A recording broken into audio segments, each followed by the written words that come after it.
In a dramatic new twist on Coronation Street, Carla Connor's world comes crashing down when a painful betrayal unfolds right before her eyes.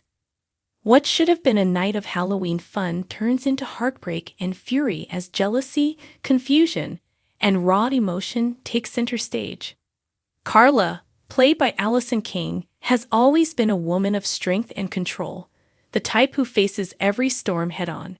But this time, the storm comes from within her own heart.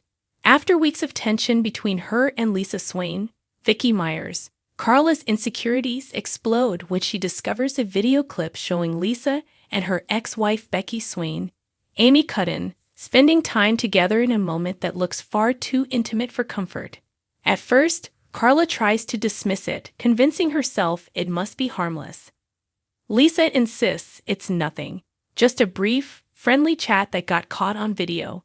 But deep down, Carla knows what she saw. Her instincts are screaming that Becky's return to Weatherfield has only one purpose: to win Lisa back. The drama intensifies at the Rovers' return, where the Halloween party is in full swing. The pub is decorated with cobwebs, flashing pumpkins, and ghostly laughter, but Carla's mood couldn't be darker.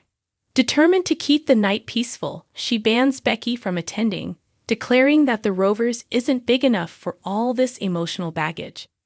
Of course, Becky, being Becky, refuses to back down. She walks in anyway, dressed in a striking costume that turns every head in the room, including Lisa's. The moment their eyes meet, there's a flicker of something unspoken. Nostalgia, maybe even regret. Carla sees it too, and her heart drops like a stone. As the party goes on, Lisa tries to focus on keeping things calm, but Becky corners her near the back room. What starts as an emotional conversation quickly spirals into something far more complicated. Old memories resurface. Laughter, tears, the shared life they once had.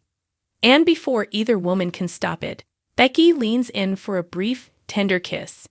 It lasts only a second, but that second changes everything. The next morning, guilt eats away at Lisa. She knows she can't hide what happened, no matter how small or meaningless it might have been, so she decides to tell Carla the truth. At first, Carla listens in stunned silence. Then comes the wave of emotion: shock, hurt, disbelief, and finally, rage. "You kissed her?" she whispers, her voice trembling. "After everything we've been through, after all the promises?" Lisa insists it was a mistake, that she still loves Carla and wants to make things right. But Carla isn't ready to hear it. The image of Lisa and Becky together replays in her mind like a cruel movie. All the insecurities she tried to bury come roaring back to life. When Becky later walks into the Rovers, Carla confronts her in front of everyone. "You just can't stand seeing someone happy, can you?"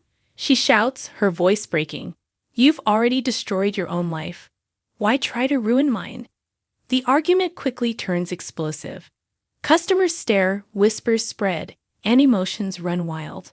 In a moment of anguish, Carla rips off her engagement ring and throws it across the pub floor, the metal clinking against the tiles as silence falls. Later that night, Carla finds herself alone in Roy's Rolls, staring into a cold cup of coffee. Roy Cropper, her longtime friend and confidant, quietly joins her. He doesn't offer sympathy, just the kind of steady wisdom that Carla needs to hear. "Love isn't about being perfect," Roy says softly. "It's about understanding the imperfections in someone else and still choosing to stay."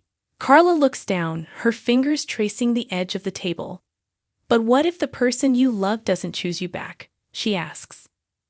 Roy replies gently, "Then you fight for them, if they're worth fighting for."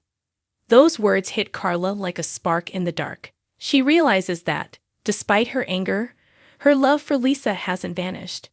Maybe Lisa made a mistake, but maybe Carla did too, letting her jealousy take control. By the next morning, Carla's fiery determination returns. She walks back into the Rovers, her chin high, eyes fierce, ready to face whatever comes next. When she sees Lisa talking to Becky again, this time to end things for good, Carla doesn't interrupt. She watches quietly, letting Lisa make her choice. When Lisa finally turns back to her, tears in her eyes, Carla simply says, "If you're still in this, I'm not walking away." It's not forgiveness, not yet. But it's a beginning. As Carla and Lisa slowly rebuild what's been broken, one thing becomes clear. The battle for love in Weatherfield is far from over. With Becky still lingering around and old wounds yet to heal, the tension is set to explode once again. In true Coronation Street fashion, love, heartbreak, and redemption intertwine, proving that even the strongest hearts can break, but they can also fight to mend.